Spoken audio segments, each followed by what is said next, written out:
সংস্কার কমিশন সুপারিশ করেছে যে বাংলাদেশের আইনসভা হবে দ্বিকক্ষ বিশিষ্ট। যারা রেমিটেন্স যোদ্ধা আছেন, রেমিটেন্সের মাধ্যমে যারা অর্থনৈতিক চাকাকে সচল করে রেখেছেন, তাদেরকে ভোটে অংশগ্রহণের সুযোগ করে দেওয়ার ব্যবস্থা করা হয়েছে। তারা দেশের বাইরে থেকে ব্যালট পেপারের মাধ্যমে ডাকযোগে তারা তাদের ভোটাধিকার প্রয়োগ করতে পারবেন। হ্যালো সবাইকে, আশা করি সকলে ভালো আছেন। স্বাগতম সুমন এক্সপ্লেইনে। সাম্প্রতিক বাংলাদেশের ঘটনা প্রবাহ নিয়ে আজকে আমাদের আলোচনা বর্তমান সরকারের সংস্কার কমিশনগুলোর অগ্রগতি এবং তাদের সুপারিশসমূহ নিয়ে। বর্তমান অন্তর্বর্তীকালীন সরকার যেসব সংস্কার কমিশন গঠন করেছে, সেসব সংস্কার কমিশন সুপারিশনামা প্রদান করা শুরু করেছে। সুপারিশগুলোর মধ্যে গুরুত্বপূর্ণ সুপারিশগুলো নিয়ে আমরা আলোচনা করব এবং বোঝার চেষ্টা করব বাংলাদেশের গতি প্রকৃতি কোন দিকে যাচ্ছে। গত বছরে মাঝামাঝি সময়ে যে গণ অভ্যুত্থানটি হয়ে গেল, তার পরবর্তীতে সকলেরই নজর ছিল বাংলাদেশ কি সঠিক পথে এগোচ্ছে নাকি ভুল পথে যাচ্ছে এবং বাংলাদেশের ভবিষ্যৎ কি হবে। বর্তমান অন্তর্বর্তীকালীন সরকার অনেক চেষ্টা করেও দেশকে কন্ট্রোলে রাখতে পারছে না, অনেকেরই মতামত এটি। বিভিন্ন ধরনের যে সংস্কার করতে যাচ্ছেন, কিন্তু এই অন্তর্বর্তীকালীন সরকার ব্যবস্থাটি সংবিধানে নেই। তারপরেও তারা রিস্ক নিয়ে দেশের মানুষের ভাগ্য বদলের চেষ্টা করছেন। অনেক কথা সহ্য করে লোকচক্ষুর অন্তরালে তারা সংস্কার করার জন্য ট্রাই করে যাচ্ছে। জানি না তারা সংস্কার কতটুকু করতে পারবেন এবং তারা দেশকে কোন জায়গায় নিয়ে যাবেন। কিন্তু বর্তমানে যেসব বিষয় নিয়ে খুব বেশি আলোচিত হচ্ছে, সংস্কার কমিশনের সুপারিশগুলো নিয়ে, সেসব সুপারিশসমূহ আমরা জানার চেষ্টা করব। সংস্কার কমিশন সুপারিশ করেছে যে বাংলাদেশের আইনসভা হবে দ্বিকক্ষ বিশিষ্ট, অর্থাৎ এখন যে এক কক্ষ বিশিষ্ট সংসদ রয়েছে, সেটি আর এক কক্ষ বিশিষ্ট সংসদ থাকবে না, সেটি হবে দ্বিকক্ষ বিশিষ্ট সংসদ। আর সংসদের সদস্য সংখ্যা থাকবে 505 জন, নিম্নকক্ষে থাকবে 400 জন এবং উচ্চ কক্ষে থাকবে 105 জন। বর্তমান বাংলাদেশে এক কক্ষ বিশিষ্ট সংসদ প্রচলিত, যেখানে সংসদ সদস্যের সংখ্যা 350 জন। 300 জন নির্বাচিত হয়ে আসেন জনগণের সরাসরি ভোটে, বাকি 50 জন প্রধানমন্ত্রীর সিলেকশনের মাধ্যমে নির্বাচন করে থাকেন। মহিলা যে সংরক্ষিত আসন 50টি, এই 50টি আসনের বিপরীতে কোনো নির্বাচন অনুষ্ঠিত হয় না। কিন্তু দ্বিকক্ষ বিশিষ্ট আইনসভায় এই ব্যবস্থাটি আর থাকছে না, অর্থাৎ এখানে 400 জন সংসদ সদস্যদের মধ্যে 300 জন থাকবেন পুরুষ সদস্য এবং 100 জন থাকবে মহিলা সদস্য। এই মহিলা সদস্য প্রধানমন্ত্রী বা কারো দয়া দাক্ষিণ্য নিয়ে নিজেদের কোনো প্রভাব খাটিয়ে তারা আর সংসদ সদস্য হতে পারবেন না। এই মহিলা যে 100 জন সংসদ সদস্য থাকবেন 400 জনের মধ্যে, তারাও সরাসরি জনগণের প্রত্যক্ষ ভোটে নির্বাচিত হয়ে সংসদে আসবেন। এটি হচ্ছে নিম্নকক্ষের অবস্থা। উচ্চকক্ষের পদসংখ্যা থাকবে 105টি। এখানে 5 জন রাষ্ট্রপতি নিজে নির্বাচিত করবেন। এখানে রাষ্ট্রপতি 5 জনকে নির্বাচিত করবে তার পছন্দক্রম অনুযায়ী, তার ইচ্ছা মতো, এবং বাকি 100 জন, এই 100 জন প্রতিনিধি নির্বাচিত হবেন জনগণ যে ভোট প্রদান করবে তার সংখ্যানুপাতিক পদ্ধতিতে, অর্থাৎ কোন দল কত পার্সেন্ট ভোট পেয়েছে সেই অনুযায়ী উচ্চকক্ষের সদস্য পদ নির্ধারিত হবে।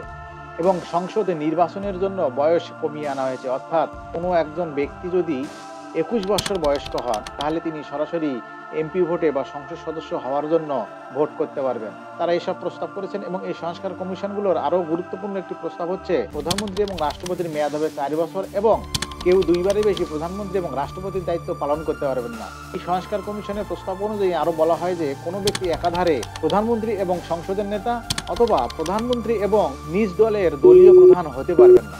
দেখা যাচ্ছে যে অনেক পরিবর্তন আনার জন্য সংস্কার কমিশনগুলো প্রস্তাব করেছে।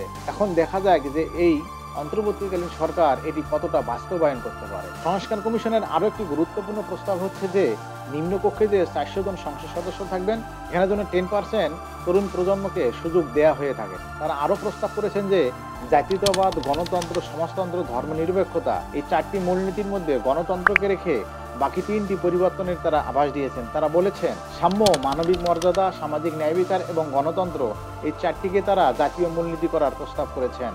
তারা আরও বলেছেন যে বাংলাদেশের নাগরিক সাংবিধানিক অনুযায়ী তারা বাঙালি হবেন না, বাংলাদেশের নাগরিক তারা সাংবিধানিক অনুযায়ী বাংলাদেশি হবেন।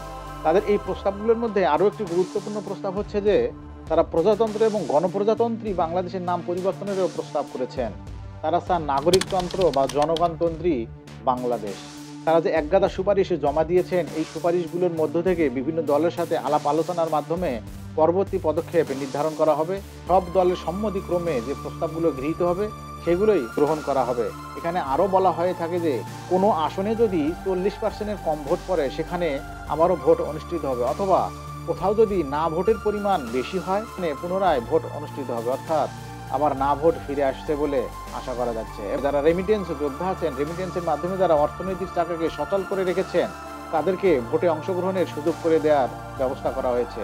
তারা দেশের বাইরে থেকে ব্যালট পেপারের মাধ্যমে ডাকযোগে তারা তাদের ভোটাধিকার প্রয়োগ করতে পারবেন। বর্তমান সরকার ব্যবস্থা যেটি প্রচলিত ছিল যে ৩০০টি আসন এবং ৫০টি সংরক্ষিত মহিলা আসন, এভাবেই দেশের জনগণের নির্ধারণ হয়ে আসছিল। এখানে যদি এই আমূল পরিবর্তন আসে, তাহলে কোনো একটা বিষয় আলোচনার মাধ্যমে, পর্যালোচনার মাধ্যমে সেটিকে জনগণের মধ্যে চাপিয়ে দেওয়া অনেকটা কঠিন হবে বলে আমার মনে হয়।